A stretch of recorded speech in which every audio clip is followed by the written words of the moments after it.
Laïkino, la rubrique cinématographique de l'Union des familles laïques. Avec Alain Defremont. Bonjour, vous êtes à l'écoute de Laïkino, la chronique cinématographique de l'UFAL. Bonjour Alain. Bonjour à toutes et à tous. Et si nous parlions aujourd'hui de dessins animés? Chaque semaine, sur les écrans, sort un lot de dessins animés ou de longs métrages d'animation. Malheureusement, beaucoup sont calibrés pour aguicher le chaland, en l'occurrence les enfants. Il reste alors aux adultes accompagnateurs, en plus du passage obligé au guichet du pop-corn, à se farcir, pardon d'expression, des objets médiocres, au graphisme insipide et au scénario inexistant ou sans surprise. Même les enfants, vous savez, pour peu qu'ils soient habitués à être spectateurs des salles obscures, ne s'y trompent pas. C'est la raison pour laquelle je voudrais vous présenter aujourd'hui ma sélection de 3 films d'animation que j'ai eu l'occasion de voir avec une enfant et que nous avons particulièrement aimés. Ce sont donc des exceptions? Non, j'avais eu l'occasion dans une précédente chronique de vous parler notamment des réalisations de Michel Oslo, Kirikou, d'Ilili à Paris, ou de Rémi Chaillet, Tout en haut du monde, Calamity Jane. Mais pour l'heure, je vais commencer par Zarafa, une réalisation de Rémi Besançon, sortie en 2012.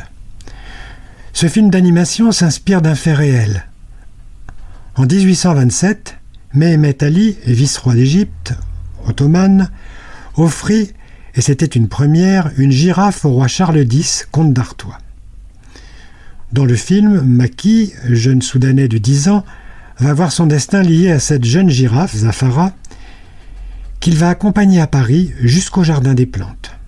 C'est un scénario original, plein d'humanité, un très beau graphisme et une reconstitution historique intéressante. Tout ça font de ce film une belle réussite. S'y ajoute une réflexion intéressante sur le colonialisme qui peut servir d'introduction à une réflexion avec les enfants. On reste quand même dans la veine des dessins animés avec des animaux. Mais pas dans ce second long métrage animé, Le Sommet des Dieux. Drame passionnant avec des paysages de montagne absolument rendus magnifiques. Réalisé par Patrick Imbert, il est sorti en salle l'an dernier, entre 2 confinements. C'est comme une intrigue policière. Dans les années 1980, on suit Makoto, reporter pour un magazine de montagne, sur les traces de Abu, alpiniste chevronné, qui a disparu suite à la mort de son jeune compagnon de cordée. Abu ne l'aurait-il pas abandonné pour sauver sa propre vie? C'est un film profond, à la limite de la fiction et du réel, très enrichissant pour un jeune public. Et l'on en vient en compte pour le 3e. Oui, mais on change de registre pour aller vers un humour jubilatoire avec un conte peut en cacher un autre, adapté d'un livre du célèbre Roald Dahl. Vous savez, Charlie et la chocolaterie, James et la grosse pêche, Sacrée sorcière. Il a été adapté par 2 Allemands, Jan Laschauer et Rabob Schuss, en 2017. On y rencontre certes des personnages connus, je citerai Blanche-Neige, Cendrillon, le grand méchant loup, le petit chaperon rouge, Jack et son haricot magique, mais toutes et tous sont ici à contre-emploi. C'est délicieux, malicieux et très intelligent.